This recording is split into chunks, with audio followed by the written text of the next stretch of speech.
Two humorous nurses would like to acknowledge the true custodians of the land in which we record our podcast, the Yorta Yorta people. We pay our respects to elders past and present and extend our respects to all Aboriginal and Torres Strait Islanders listening today. Always was, always will be Aboriginal land. This episode is brought to you by eNurse, Australia's leading nurse shop. Head over to enurse.com.au. eNurse loves our nurses.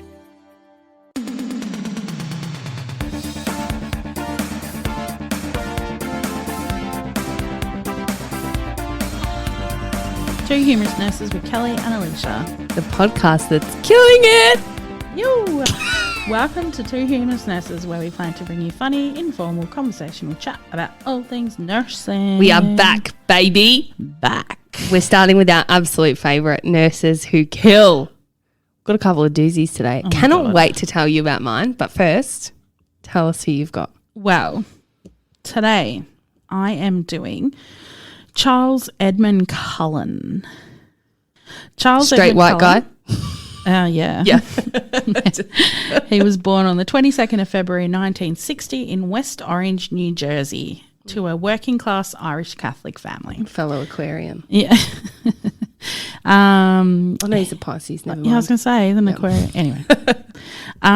He's the youngest of 8 children, and his father, Edmond, was a bus driver who was 56 when Charles was born, and he died later that year in September. Oh, the year he was born. Yeah. Okay. Yeah, when Charles was 7 months old. So Cullen described his childhood as miserable and claimed to have been constantly bullied by his sister's boyfriends and his schoolmates. And when he was 9, he made the first of many suicide attempts by drinking chemicals from a chemistry set. Jesus Christ. Mm-hmm. When he was 9. 9, yep. Life must have been bad. Yeah, he was the youngest of 8, so yeah. And how did he know at 9 that was going to kill him? Well, it didn't, so yeah. Well, but yeah, I guess. Scary. Who knows? Later, while working as a nurse, Cullen claimed that he fantasized about stealing drugs from hospitals, which he worked at, and then using them to end his life. Oh, my God. Yeah. Bit of a trigger warning. There's a lot of suicidal attempts during this. Yeah, in mine too, actually. Yeah. Cullen's mother, Florence Cullen, immigrated to the United States from England after World War II, and she was killed in a car accident in December of 1977, age 55, when Charles was in his senior year of high school. Cullen recalled his mother's death as being devastating and that he had been upset that the hospital did not immediately inform him of her death and that he and it would not return her body and instead it had it cremated, which I guess if you're Irish Catholic is not ideal. Interesting that they would do that without discussions. Yeah. Well, I wonder maybe if he had other siblings. Power of attorneys and stuff. Yeah, exactly. Yeah. And it was the 70s, so. The following year, Charles dropped out of high school and enlisted in the US Navy, where he served aboard the submarine USS Woodrow Wilson. Cullen successfully passed basic training and the rigorous psychological examinations required for submarine crews because they were expected to spend as long as 2 months at a time submerged in a cramped vessel. Yeah. During his time in the Navy, Cullen didn't fit in. He was hazed and bullied relentlessly by fellow crewmen. He attempted suicide and was committed to the Navy psychiatric ward several times over the years. Right. He was a Navyman. And then became a nurse with all that history. Yeah. Yep. So he was medically discharged from the Navy in 1984 and not long after. Medically discharged as in because he was unfit medically. Yeah. Right. Well, because he obviously had psychological But that's issues. what I mean. Yeah, exactly. Okay. And I'm assuming he became a nurse. Yeah, that's exactly right. Yeah. Not long after, enrolled in Mountainside Hospital School of Nursing in Montclair, New Jersey. Gosh. He was elected president of his nursing class, graduated in 1986, and commenced working at a burns unit at St. Barnabas Medical Center in Livingston, New Jersey. During that time, he met and married Adrienne Baum, his first wife, in 1987, and they had 2 children together. His wife described becoming increasingly disturbed by his unusual behaviour and his abuse of the family dogs. Oh. I know, animal abuse just... It's like a it's one of the psychotic drugs. triangle, isn't it? Isn't there like a... Yeah. Yeah. Cullen's married life wasn't idyllic, and after the wedding, Cullen lost a lot of interest in his wife, avoiding contact and often sleeping in separate beds. The marriage failed in 1993, and yeah, as I said, they had 2 daughters in that time. Right, so let's get to the murders. We're going to start in the middle.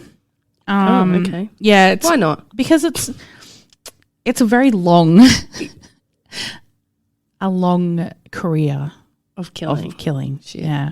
So February 14, 1991, Anna Byers, she was being prepped for a myocardial restoration surgery and ordered a mix of saline and heparin. 30 minutes past commencing the heparin infusion, she deteriorated significantly with nausea, cold sweats and convulsions. Path showed significantly high insulin levels and was given an antidote. I don't know what the antidote was, but sugar, anyway, probably. She was given the antidote, didn't say it in the article, and her levels returned to normal. Once she was stable, the heparin infusion was recommenced, and again she rapidly deteriorated. It didn't take long for staff to realise that the heparin bag had been compromised. An analysis of that bag showed huge amounts of insulin. And an internal investigation revealed that there wasn't an isolated incident, and similar incidents had happened in other departments. Authorities believed that someone was deliberately poisoning drips administered to patients. Further investigation revealed that Cullen, 31 years old and 4 years into his nursing career, could be linked to all cases. Right. How many cases? Just multiple, it Right. said. Yeah. Of course, Cullen denied everything and there was no evidence to actually prosecute him. Yeah, of course. So for fear of, and this is a sort of reoccurring theme through the whole thing, but fear of lawsuits and negative press, they didn't terminate him. But the hospital did try to catch him out by putting cameras in drug rooms and medication procedures in place for like insulin signing out and stuff. But insulin poisoning continued to happen until October later that year, 1991, but Cullen quit and then boom, no more insulin poisoning accidents. So he went and got another job elsewhere, but a couple of years later in March of 1993, Cullen broke into his co-worker's home while she and her young son slept, but he left without waking them and he began to stalk the woman who filed a police report against him. Cullen subsequently pleaded guilty to trespassing and received a year of probation. The day after his arrest... How did they know that? Like, they're sleeping? Yeah, no, there was evidence of it. Oh, wow. Yeah, so... And I think he admitted to it. He admits to a lot of stuff. Right. Yeah, he gets caught and just admits it. Okay, great. So the day after his arrest, he attempted suicide again. He took 2 months off work because, like, the 1 year probation wasn't enough. He took 2 months off work and was treated for depression in 2 different psychiatric facilities, but he attempted suicide twice more by the end of that year. Shit. Yeah. September 1993, at Warren Hospital, an elderly lady called Helen Dean was recovering post-breast cancer surgery, her son by her side. He said that a nurse that he'd never met prior to coming in the room asked him to leave. Now, they had been there for an extended period of time and he felt like he knew all the nurses on the ward and this son was saying he had relationships with all of them. And so, yeah, when a new nurse came in and asked him to leave the room, he was a bit suspicious. But he left and he witnessed Cullen injecting Helen with an undisclosed medication. The next day she developed a cardiac arrhythmia, fatigue, excessive sweating and passed away. They attempted to do some cardiac surgery to, I don't know, it didn't say, it just said cardiac surgery, but I imagine maybe like, cardioversion or something if she was in an arrhythmia, but they couldn't save her. So is this the first kill? No. Okay. No, this is the first one where someone has become suspicious. And directly linked him to the event. Yeah. So the son began a private investigation because the hospital wasn't interested. Oh my God. And he contacted his mother's oncologist who said that there wasn't any injections ordered and there would be no reason for that nurse to be in the room. But he's like, this is what I saw. Yeah. Yeah. An autopsy was ordered and it showed toxicology results were clear. Right. For what they looked for. The son, in cooperation with the hospital, reported it to the prosecutor's office that perhaps Cullen had attempted murder of this Helen. But Cullen was investigated investigator proclaimed his innocence and even passed a polygraph test. What? Helen's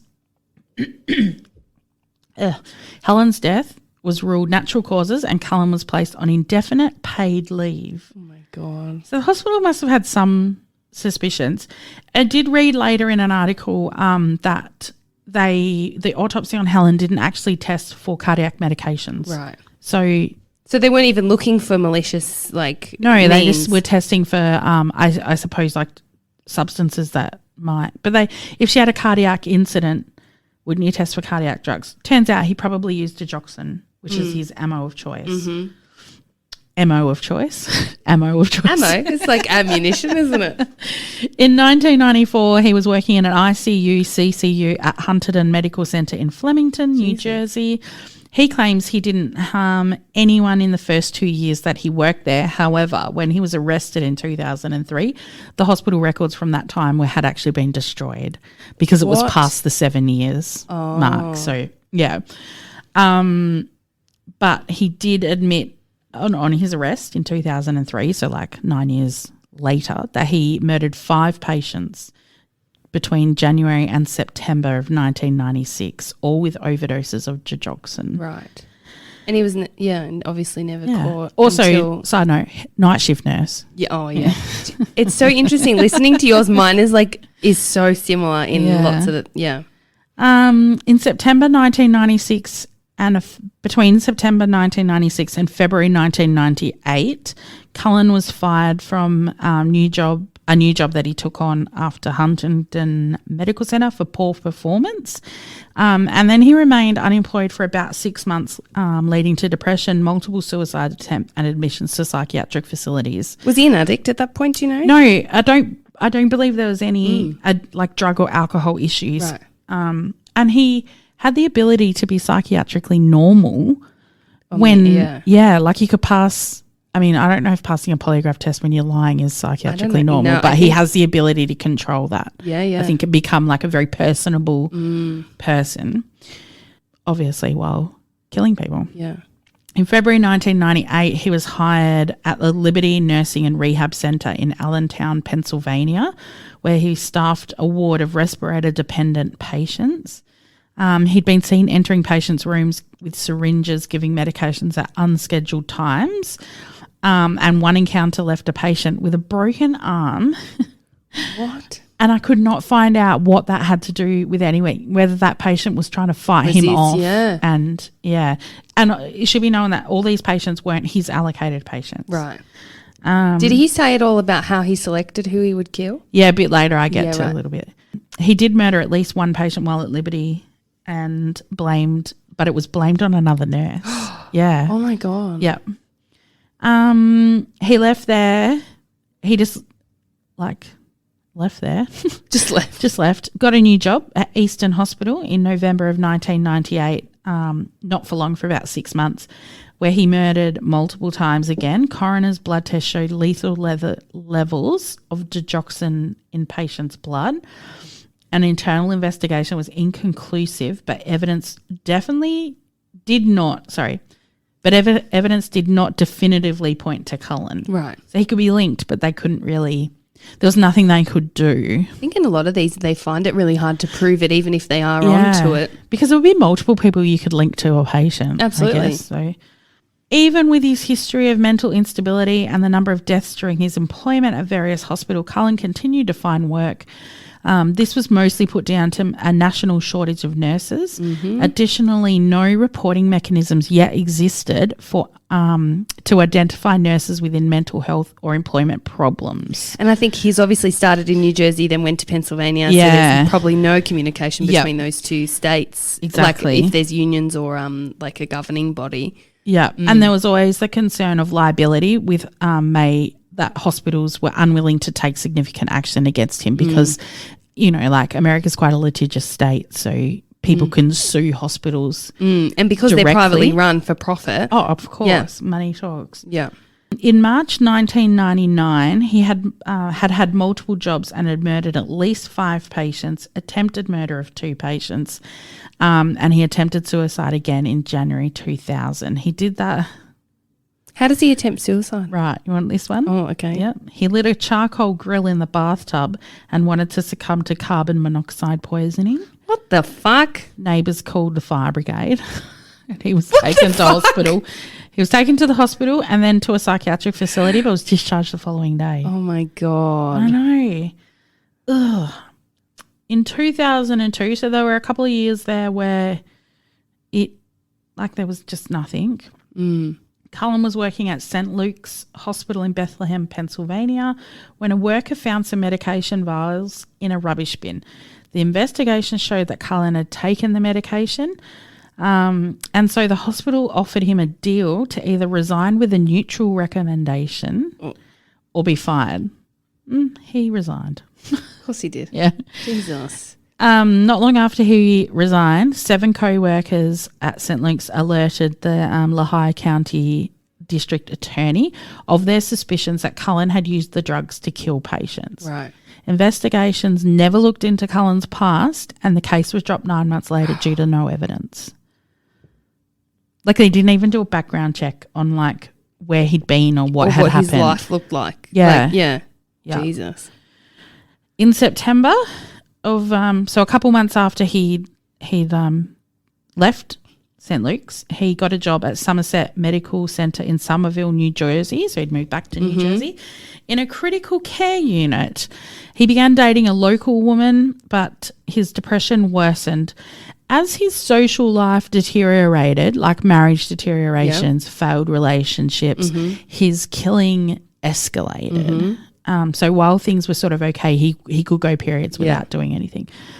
At this stage, he'd killed at least 13 patients and had attempted to kill at least one by mid-2003, so 8 months. God. So his total is looking at huge. 30?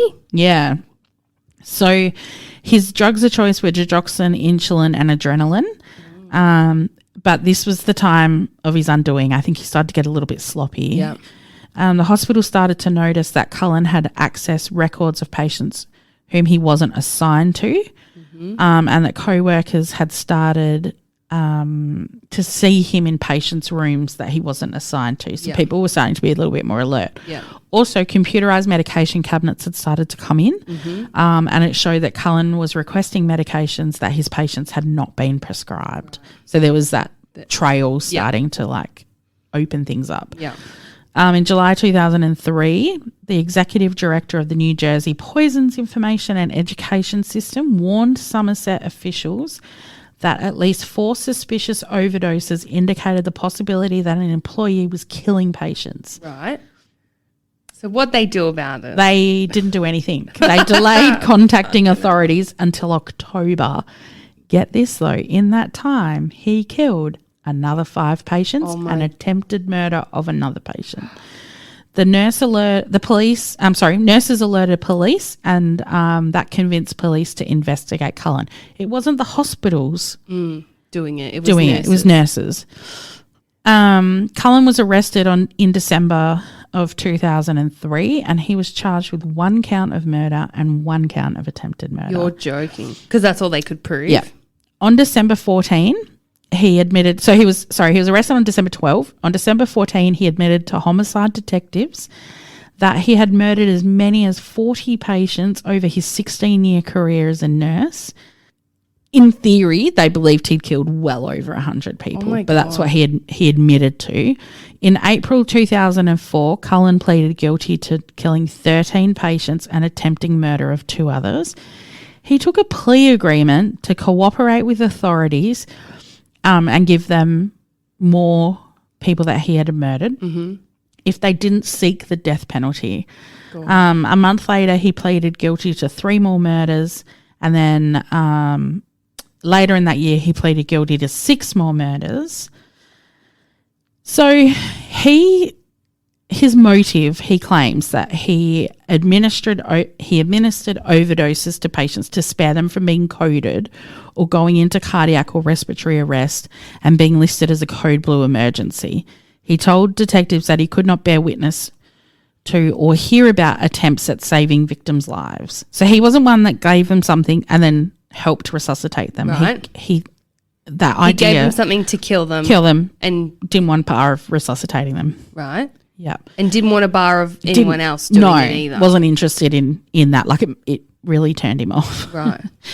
But he also states that he gave patients overdoses so he could end their suffering and prevent hospital personnel from dehumanizing them. That's not consistent. It's not consistent because not all of his victims were terminal patients. No. Some patients were actually expected to recover and go home when he was killed. There were quite a few younger victims as well, like victims in their 30s that had just had orthopedic surgeries for broken limbs and things like that. So they weren't all old victims. So you have to wonder then, like, does he really believe that that's why he did it, or is he just saying that? Exactly, yeah. One of the nurses that testified against him described many of the victims as people on the mend.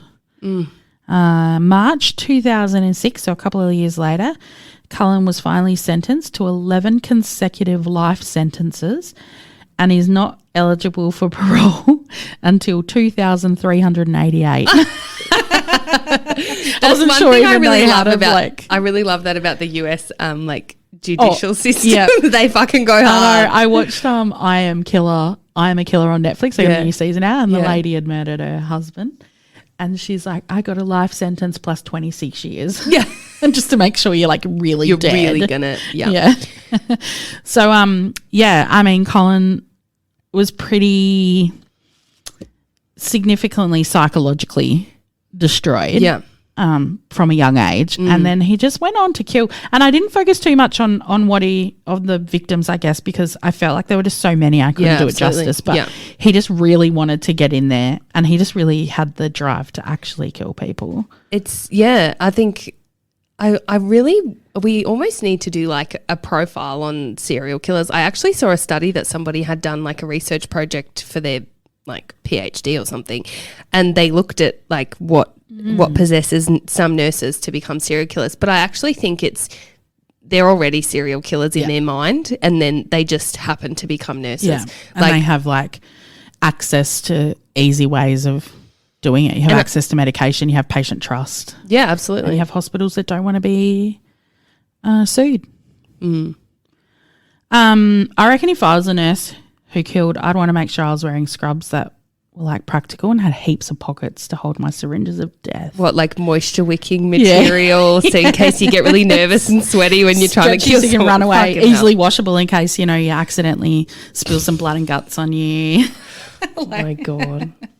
Well, then you'll have to go and get some elitecare scrubs from eNurse. No, they're actually amazing. And for the price point, like I think they're probably one of the better scrubs on the market, like as far as, value for money. The elitecare range has like, quite a few styles and colours as well. And they're pretty size inclusive, really. I think very size inclusive. I got a black set. They're super comfy. They're more durable, I think. Like they're more like a full-on utility, stacks of pockets, loops. Yeah. Everything you'd need. Stick and they're pretty comfy. Of death in one pocket and your pen to write your notes in the other pocket. Yeah. eNurse is Australia's leading nurse shop, specialising in everything that a nurse would need to survive every shift, from high quality and stylish nursing scrub sets to handheld study guides and nursing equipment. They truly are one-stop shop for everything you need. Head to enurse.com.au to check out their great range. eNurse, love our nurses. Love our nurses. Right. What have you got? Mine is like strikingly similar to yours, but I've gone a different way with it. Normally I like look for articles and stuff like from the media because they're more easily accessible. And somehow I came across the transcript of one of her interviews that she did with police after she was sentenced. I also found the statement of agreed facts from the court. That's interesting. Yeah, it was super interesting, and it gave me a totally different perspective. Each of them gave me a different perspective. So I'm doing Elizabeth Wetlaufer, who... Wetlaufer? Well, it's like Wetlaufer. She's from Canada. Anyway, yeah. I'm saying it's Wetlaufer. Wetlaufer. Don't know what a Canadian accent is.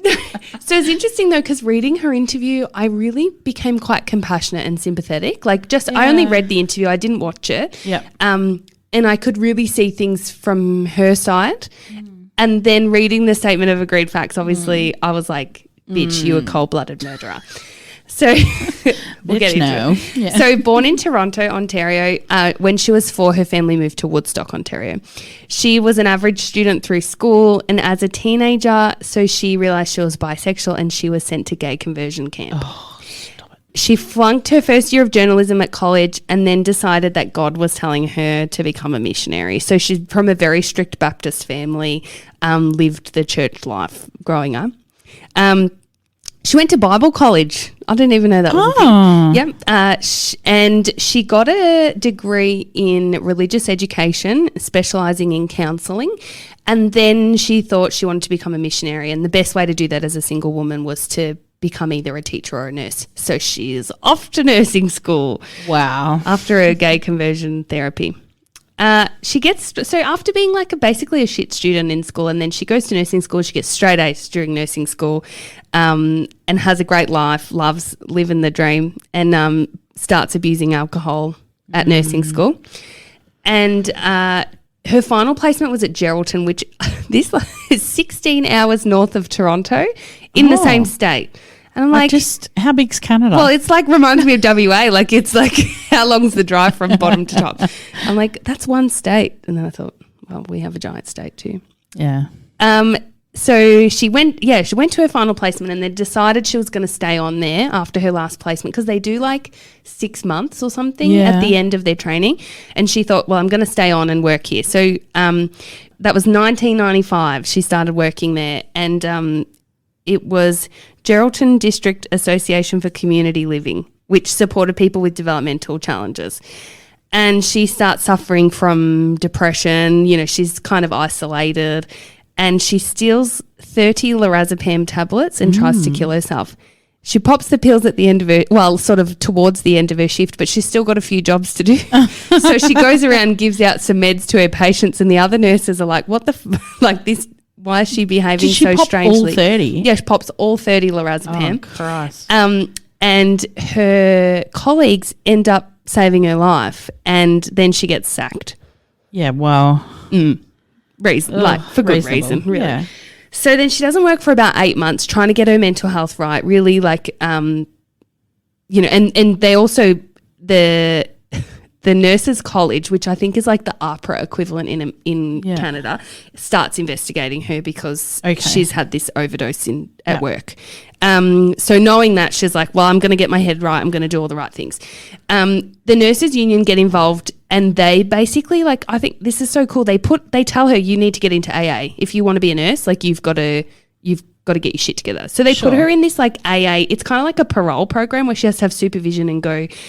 She has counselling with a psychiatrist once a month, and then weekly AA meetings for healthcare workers with addiction problems, which I was like, that's cool. This is great. We need more of this, right? For sure. But of course, in Canada.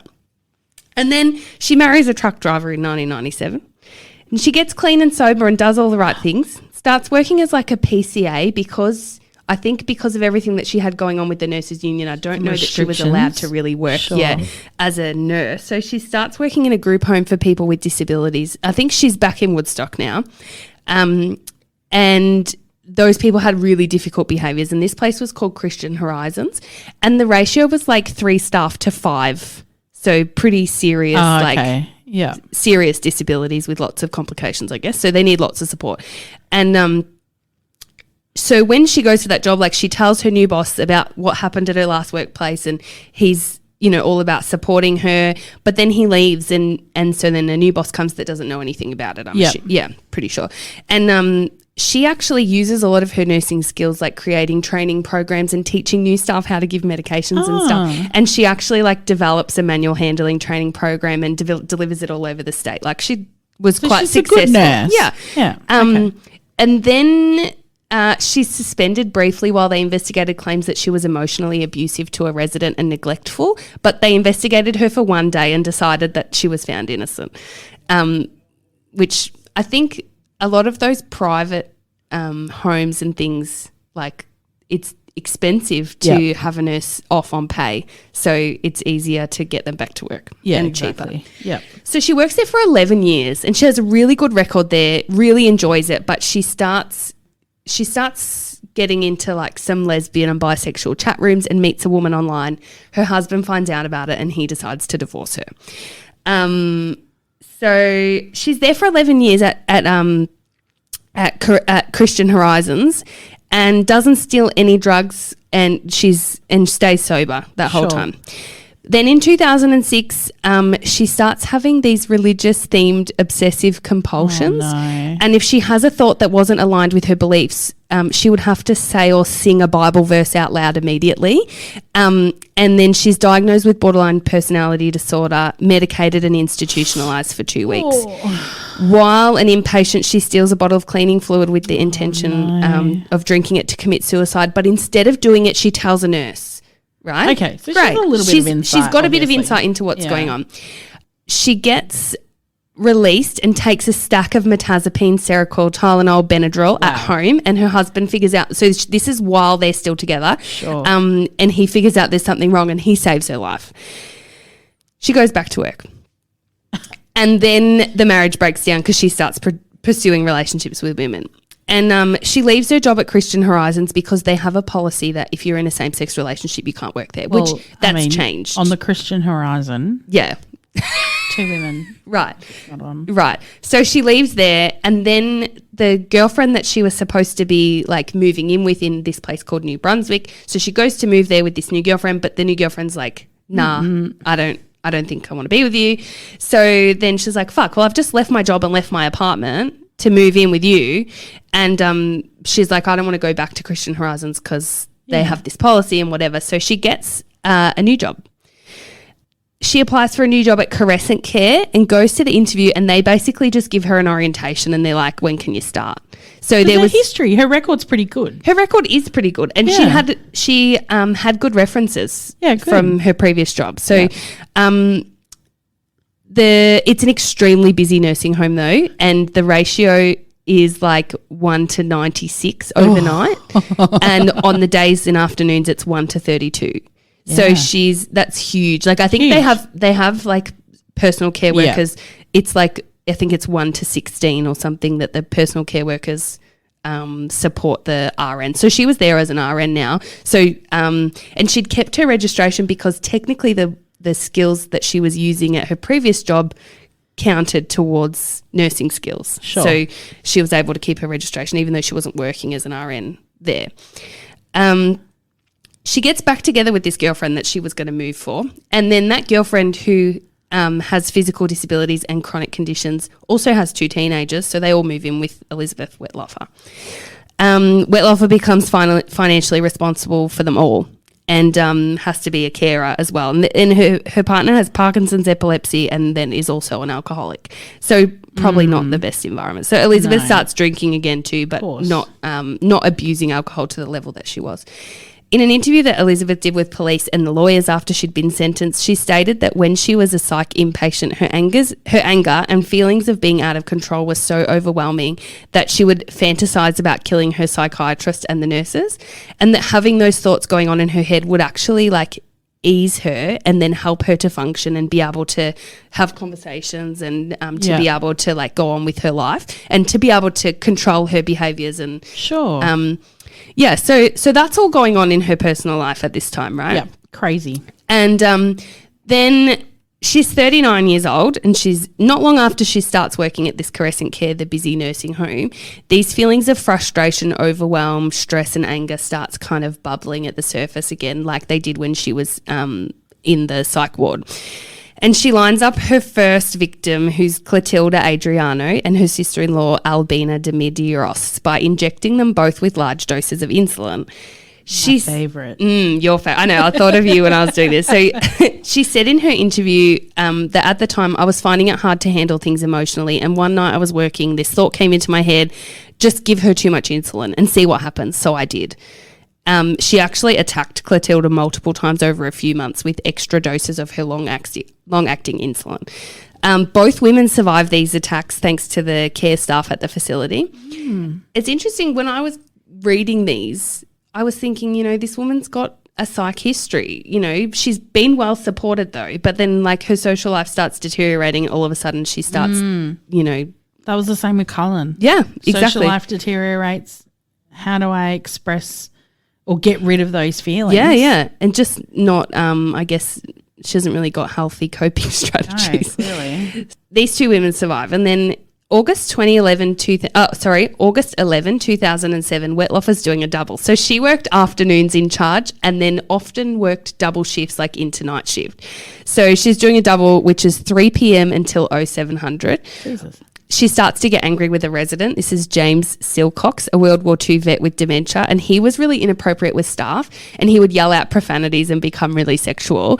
And he'd had surgery to fixate a fractured pelvis, and after he was injected with a fatal dose of insulin, the doctor on call assumed that he'd suffered a PE post his surgery, so nothing was done. Yeah. And she actually said in her interviews, so this woman, she confesses to absolutely everything in the end, but she said in her interview that when she would kill on the afternoons or the evenings, it was an on-call doctor. It wasn't their usual doctor. Sure. So they would just literally look at the paperwork, and she was actually told, so the interview that she did went through well, what do? You have to fill out all this paperwork when someone dies, and you have to tick through all these boxes, what did you do and how does it work? And she was like, I wasn't really shown any of that stuff, but it's totally up to our judgment. If we think that it's a reportable death, then we need to escalate that. But she's like, the doctor would come in and I'd say, well, this is what's happened recently and he's just died, and he'll say, oh, well, they're in care, so it's expected. So you don't put unexpected death, you put expected. But and especially if they've had surgery or something. Exactly. And so you can definitely. In that case, it was, it sounds terrible, but it's probably a good victim for her to course. try and get away with, right? Because, and nursing home patients are expected to die. Exactly. Well, at some point. But it's interesting, as we go on, you'll see the difference in some of them. So, and she says that she injected him hoping he would die. She said that she gave him more insulin than the previous two victims because they didn't die. So she basically used those two women as test subjects to figure out how much she needed to give in order to kill someone. Fair enough. Smart. Then she said she couldn't be sure of the exact site of the injection. It would have to be somewhere I hoped wouldn't show. And she knew that the amount injected would harm him. In her written statement after he was overdosed, he called out, "I'm sorry and I love you." And Miss Wetloff told police that she felt absolutely awful and so ashamed about this, and felt even worse when his family came in after he died and praised her for being a good nurse. She also told police that after overdosing him, it felt like a pressure had been relieved from me, just pressure lifted from my emotions. Bit scary. Yeah. And then she tells police, so she selected these people because they had dementia and that they wouldn't know, remember, resist or be believed if they told anyone. Yes. So then So there is some level of premeditation with these things. It is. It's you're interesting, choosing the patients. But she doesn't choose them ahead of time. She chooses them in the moment. Yeah. So when they piss her off, she decides, you're done. I mean, we've all been there. We've just never acted on it. So then she kills Morris Moe Granite. He was in the home less than a month, and apparently he groped her. And then she started feeling those same thoughts of anger and needing release. She injected about between 40 to 60 units of short-acting insulin at 0500. And then a PSW, personal support worker, finds Mr. Granite with altered consciousness, laboured breathing and diaphoretic. She calls the family to tell them that he's dying. So she's like, oh, you better come in. He's not looking good. Well, that's nice of her. Well, I suppose. At least they didn't die alone. So he died at 11:45 a.m, so it took him about 6.5 hours to die. She tells her girlfriend at the time that she's killed 2 people with insulin. And then her girlfriend says, well, stop that now. Don't do it again. And buy me a bottle of booze and on the way home. doesn't report it. Does nothing with that information. No, This story gets so fucked up. Then she tries to kill another man, Wayne Hedges. She said that she did it because he would occasionally tell people that he wanted to die. And apparently that was actually well documented, that sometimes quite strongly he would say, I just want to be gone. And she said that on one particular night she felt a surge and injected him with additional insulin, but he didn't die. Records indicated that after he became hypoglycemic, Miss Wetloff administered medication to restore his glucose levels, but she has no recollection of doing that. Okay. Then there's Michael Priddle, who she attempted to mercy kill him. That he'd actually never done anything to harm her, and that he wasn't a diabetic. And she said she felt a surging feeling that this must be God telling me that this man needs to come up to him because he's not enjoying his life at all. she thinks she gave him about 90 units of short-acting insulin. And that didn't kill him? He just survived the overdose with any staff interjection or treatment. Okay. Yeah. So then Gladys Millard, this one didn't make me laugh, but I just thought we all know this woman. Moderate to severe dementia, very stubborn. Then Wetloffer says she felt a red surge. So then she became known as like the red surge killer. And she was like, oh, this red surge is God telling me that Gladys is next. Is that her period? This time she injects a combination of long and short acting, and Miss Millard struggles like it's a full-on fight, and then she dies after 12 hours of suffering. And this was the first kill where Wetloffer was like, fuck, I'm going to be found out about this because there was a struggle. I've killed her. Everybody will know that it's me. And she realizes what she's done wrong. I think she has like this crisis of conscience, and she goes back to church. She's like, I'm doing the wrong thing. She's starting to like derail herself. I think, well, no, she's going the other way. She's starting to get like, fuck, I've done something really wrong. I need to tell someone. I need to get back in line with God and devotes her life to God again and stops killing. So she stops killing for like 2.5 years.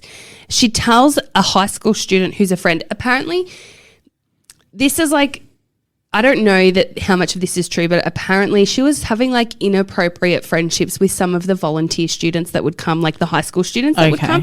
And she was like, come to my house. Let's hang out after work. Sure. Like, so a bit strange. So she had this friend who was like 17 or 18, and she's like, oh, I'm going to take you out for an hour and a half drive for your birthday somewhere, and tells her that she's killed 2 people, right? Yes. And then apparently the girl who she told police that she was threatened. She was like, if you tell anyone, I will end your life. But Wetloffer says that didn't happen. Like, I just told her because I felt like I needed to tell someone. And then that doesn't get reported. Tell the police. Right. So just it gets good. So then she injects Helen Matheson with 50 units of short-acting insulin with no real motive for this kill. It's not enough. Her body was actually exhumed for investigation due to the unexpected nature of her death. And So then this one, she kills Mary Zirowinski in November 6, 2007. So she doesn't kill from like 2008 until 2011. And then so then Wetloffer actually described this lady as fun. Like, she was like, oh, she's a spunky lady. She was really fun. And she overdosed her with long and short acting insulin, and then reported while I killed her. Well, and then she reported feeling a laughter in her tummy afterwards. No. So she's starting to get that bit of a thrill from the kills. Yes. At the same time, she prayed and prayed, attempting to control her actions through what she called her devotion to God. This fucking made me laugh. I'm sorry. She stayed up at night writing poetry. This is in quotes. As my life is measured by intravenous drops, I yearn for the ghost of a touch. Oh. What a poet. I know. I'm surprised we don't heard more poetry. Oh my God. Wetloffer had become the subject of gossip at work, reprimanded because of her overtly sexual comments to both colleagues and the young volunteers. Then I think if you're just that little bit like a little bit eccentric, you can get away with a lot. Yeah, clearly. of course. Like, yeah, like, oh, that's just her. That's just her. She's harmless. Yeah, she just makes funny comments. Then July 13, 2013. So then she hasn't killed for a little while here either. Between 20. Yeah. This lady, Helen Young, 90-year-old lady, would always be yelling "help" or "nurse." You know that in nursing homes, you always go past someone going "help." We had a bloke he used to yell at SOS, SOS. He was an old army or navy or something, and he would Morse code his call bell. Beep beep beep beep beep. Oh my God, that is great. Apparently, this lady was really difficult to care for and would often express her wish to die. And she was also overdosed with 2 types of insulin, and then was having seizures for hours before she died. Yeah. Maureen Pickering, another one. This is 2014. So nearly a year goes by, like between kills. This resident apparently got on her nerves because she required one-to-one assistance. She was a wanderer, allegedly aggressive, just having a really bad day. And Wetlofer says she didn't really want to kill this lady. She just wanted to put her in a coma or alter her brain so she'd be easier to handle. And she was just getting frustrated and angry. I think every time she got frustrated and angry, she really just couldn't control herself. Yeah. And anyway, so the following day, this lady was sent to hospital and came back basically comatose and died 4 days later. Imagine if these nurses that just couldn't tolerate grumpy people had Just made killed it. them all. But imagine if they got the opportunity to nurse through this pandemic. Like where you're the only people looking after them. Yeah. And you're like tired and in PPE and they're like, All their patients I would want to just die. die. Right, great, you're going to. You're going to. Well, do you No know, she probs. said that. She's like, someone had said to her, I just want to die. And she's like, you will. Oh. I'm going to start saying that to my patients. You will. Well, when I look them dead in the eye. oh my God, Kelly. So I'm then not gonna do it. she tells her pastor and his wife in 2014 because the guilt is like overwhelming her. And you know what they say? Stop. If you do it again, we'll report you. Not, this is really is serious. she still just telling them I've only killed 2 people? No, she's Or is telling she them I've killed like multiple 11 people. Well, at this point, I think, I don't know how many. It must have been about 6, I reckon, at this point. So they basically of like things, she's not help that her perfect. help her pray the murder away, right? I mean, prayed the guy away. That didn't work. Now she's with a girlfriend. So So- I'm going to pray the murder away. So Doesn't work. then she gets sacked, right? Shocking. So in March 2014, she killed Maureen Pickering, but then her colleagues also discovered that one of her medication errors had caused a patient intense pain. So the nursing home fired her, citing a lengthy record of infractions. Once again, the union grieved the termination, negotiating to change it to a voluntary resignation on her official record. Then they also got her a $2,000 settlement and a letter of reference. The quote, I got a quote from her letter of reference. So this is after, like, oh my God. she's, well, had some questionable conduct, but also she's got a list of things that she's done wrong. Of course. We wish her well and are pleased to provide her with this reference, reads the letter, signed by the Vice President of Human Resources at You the know, home. and what that really means is we wish her well and we give her this reference. Good luck. Good riddance. Yes. You're someone else's problem. Yeah. So Crescent agreed to one more demand, which was to seal Wetlofer's employment file. The very next month, she was hired at another local nursing home, Meadow Park Long-Term Care.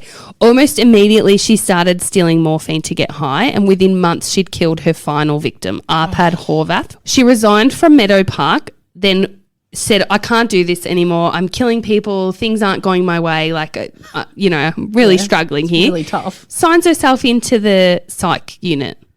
She quits her job, signs into the psych hospital, and then so she spends 2 weeks there. All this time, though, like all the time that she'd been killing these people, she had been, so since she was a psych inpatient the first time, she gets a psychiatrist named Dr. Fernando, the one that she fantasized killing. Yeah. She sees him monthly Oh. because she needs scripts for Seroquel. Okay. So she's been having like therapy, like been psychiatric care. she's been having psychiatric care, and I use that in quotes, because she told the police that she didn't trust him, and that every time she'd sort of tried to trust him, he was like, well, you need to get your act together, or, like he wasn't very sympathetic and he wasn't very compassionate. So she really felt like she couldn't trust him, and she told other people about the murders, but never told him because I think she was scared, but also that she really needed the Seroquel. So she was scared that she wouldn't get it if she told him that she was a killer. Imagine what she would have done if she didn't get the Get the Seroquel. Yeah, exactly right. So she was actually like medicated all this time until she went to prison. Then they told her she can't have her medicine. Which is anymore. probably what helped her control those urges to the point where the ones that she killed were just because she was at breaking point. Yeah, and I think that's also why she had those periods of when she was going back to church and when her life was okay and she was medicated. She wasn't. She could control herself and she wasn't having those surges that she that's said. crazy. Yeah. But I was thinking about this last night. I was like, imagine that psychiatrist now going, I saw her every month.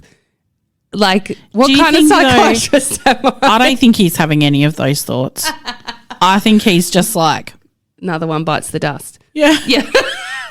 He's just like ticking. He's just a tick box for her. Yeah. She's come in, get a script. Yeah. Tick the box, get out. Absolutely. Yeah. Then she leaves the psych facility and needs a job. So she goes and works a few overlapping jobs, and one of them was for a nurse for an agency.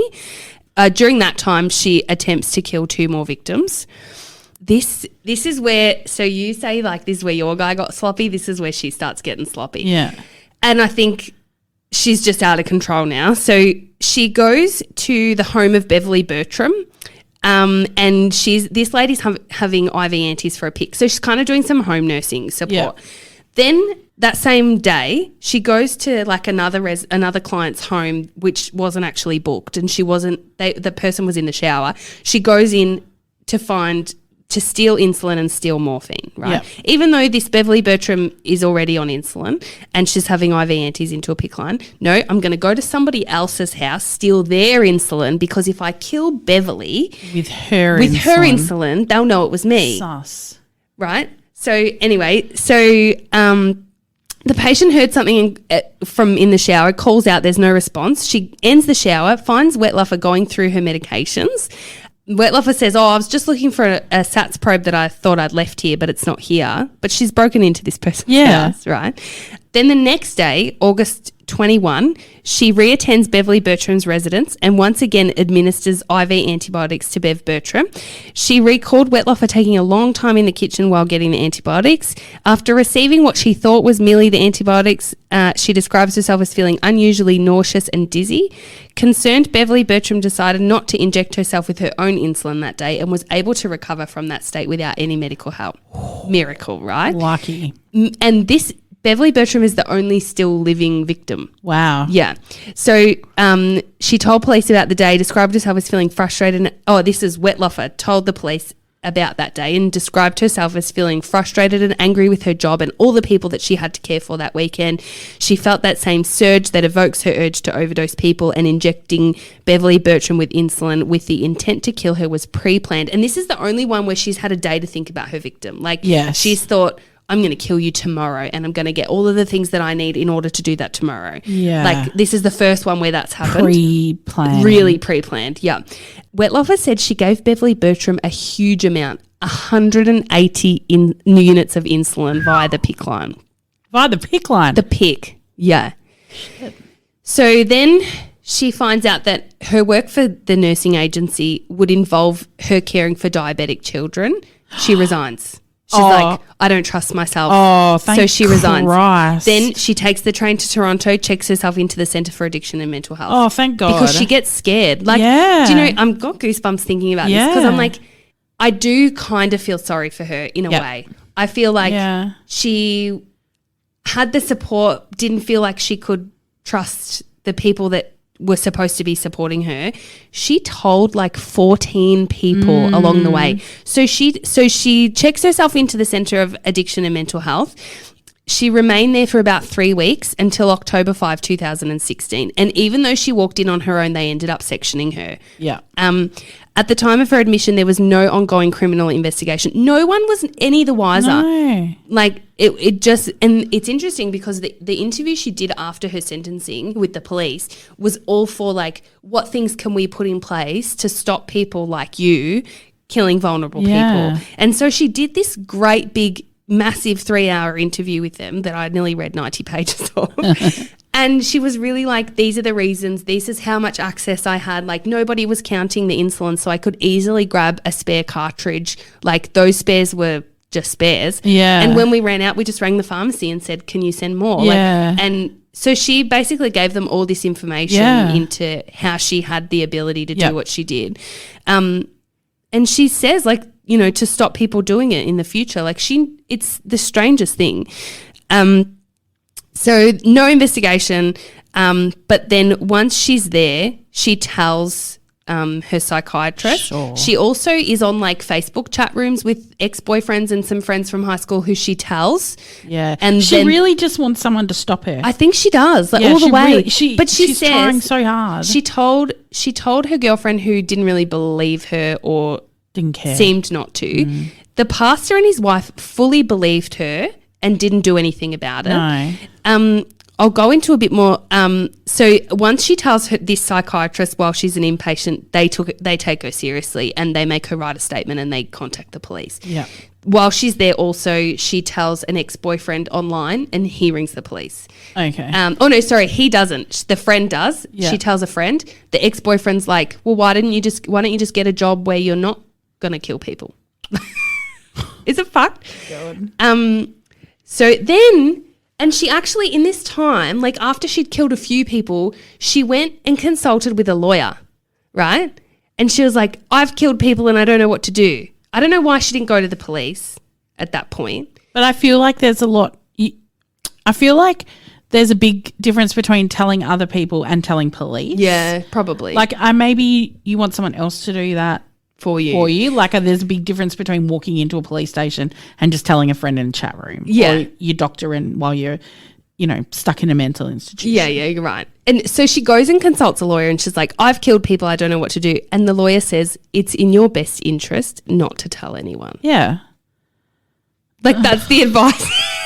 But he actually did refer her to get mental treatment because she's not sure that he believed her. Like lots of the people she told, she wasn't sure that they believed her. I know, it's sad, and it is sad. It's sad. I'm conflicted. I was really quite on her side because I'd started reading her interview first, and so I was really on her side. And then, but I'm like, you're a psycho. You really did kill. She is a psychopath, but also clearly really, really wanting help. Yeah, really, yeah. Like for a long time, has always sought psychiatric care. Her own, has taken like she's clearly medicating herself. I think it probably didn't help that her family were happy clappers and kept forcing her into the Jesus religion. Yeah, I know.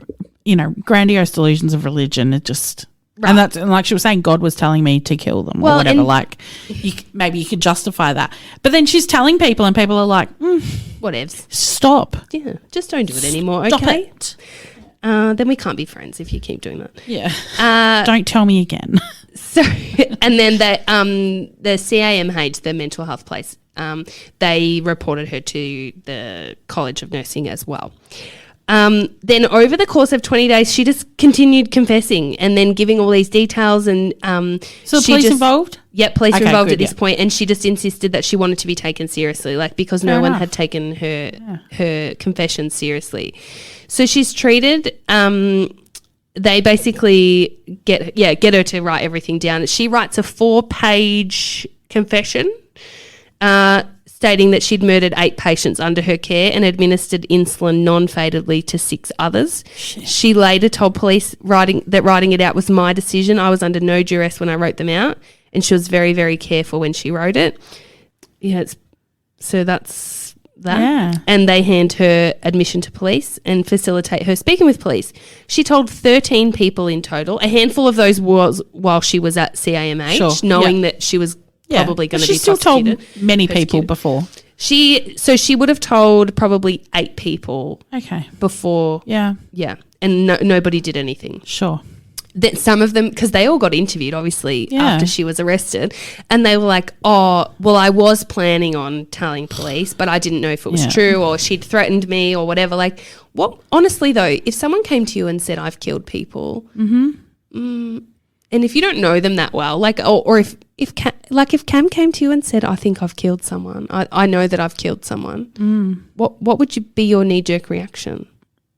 I don't. Well, how would you know? I know, but I would like to think that I would dob them in. I mean, I'm a bit of a dibber-dobber anyway. But then if you love them, you'd want to protect them, wouldn't you? Oh no, no. You're like, okay, not anymore. Maybe after watching these, but and then if it's someone you don't know real well, you'd think. But also, are you having me on? Like, if he came to me and said, "Oh, I killed someone," yeah, I don't know. I don't know how to answer. But I honestly think I would dob. I'd be like, oh. No. So she was sentenced to 8 consecutive life sentences. Oh, yeah. But she's eligible for parole in 2041. Oh, Canada's obviously a little leaner than they are, the USA. Seriously. But then apparently, like, whoever the person was in court, I haven't got it in front of me. How old would she be then, though? Dead? No, she's like our parents' age. In 20 years? Yeah. I don't think my mum will be dead in 20 years. Oh, I think my dad's 70. I think she was born in 67, so. Oh, okay. Yeah. But yeah, so Apparently the court people said that she probably won't ever get parole. No, because you can. Well, I don't know about in America or Canada, but you can go to the parole hearing and say why you don't think they should be allowed out because of whatever reason. Yeah. In Australia though, they probably just get out. Yeah, probably, and then just kill more people. Yeah, exactly. Or like mow people down with their car. She is being treated in an inpatient women's psychiatric prison. Okay. Yeah. Yeah, she probably needs to be. Yeah. It's so confusing, like reading her statements. Like, Yeah.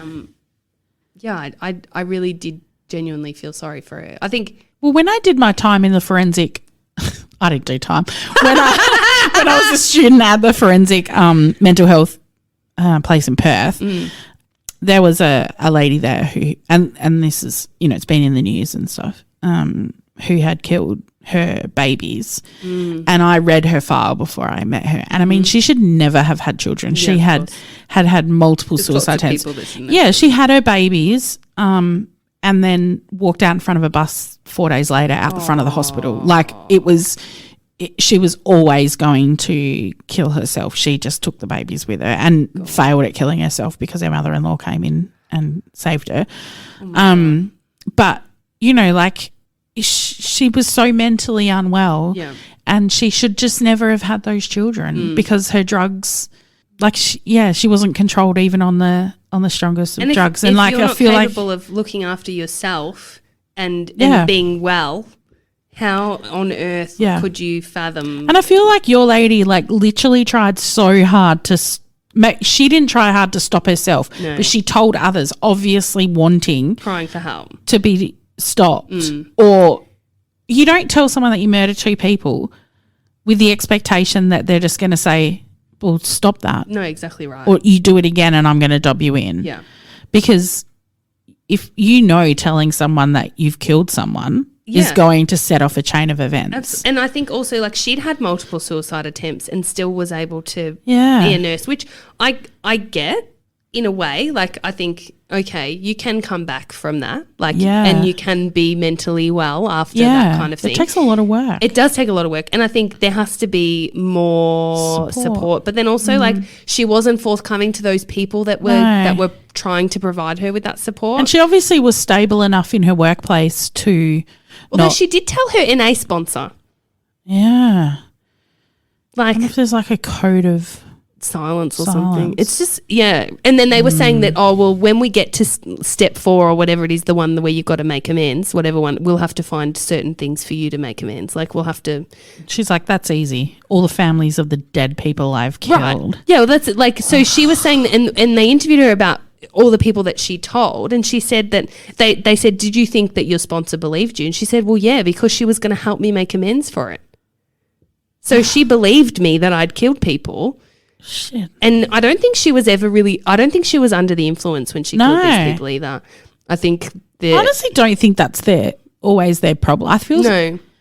Because I don't think Cullen had I couldn't find any addiction issues with him either. He was just I wonder if it's like that feeling when you're in front of the fridge and you're like, I really shouldn't have that donut, but I really want that donut. Well, and then in the end you grab it and eat it really quick and then you feel really bad about it later. I wonder if that's what goes through their mind, that compulsion. And then, they haven't got that ability, which I don't when I'm looking at food. I do when I'm nursing my patients, I'm able to restrain myself from killing them. Yeah, surprisingly.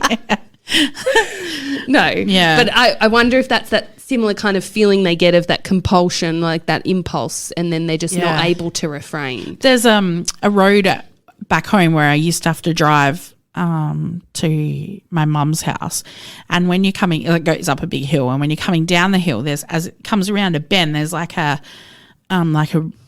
area where you can stop for a bit of a lookout because it's a beautiful view, but it goes downhill, sort of like a cliff type thing. And every time I go around that corner, I always think, I wonder if what would happen if I just go straight ahead. Oh my God. My whole life I've always thought that, right, going down this one particular road. But obviously I'm never going to do it. No, of course. Because you have those thoughts and those, but you know what's going to happen. You're going to die. Yeah. Right. But you don't act on it. No. And so I wonder, these people think, maybe if their first kill, I wonder how long it's taken for them to actually do that first kill with the thought of, if I just give them a syringe of digoxin or a syringe of insulin, how is that, what am I going to do? And then they do it, like that build up. I wonder what that's like. It must be thrilling. While I'm compassionate for Elizabeth Whitlofer, I do think that she well and truly knew what she was doing at the time. Yes. She knew that she wanted to kill them. She knew that she wanted to end their life. And also she spent a few months testing on these two women and testing what would happen Doses if I gave a little and bit. And then later she says that she actually Googled, how much insulin do you need to kill someone? And they ended up retrieving her computer. And it was interesting. I hope they don't. Before she checked herself into the... That's what our Google searches look like. Right? They actually... Well, it's funny you say that because before she checked herself into the to the centre, prior to being arrested, she Googled 5 nurses who've killed their patients. It was a story that she read.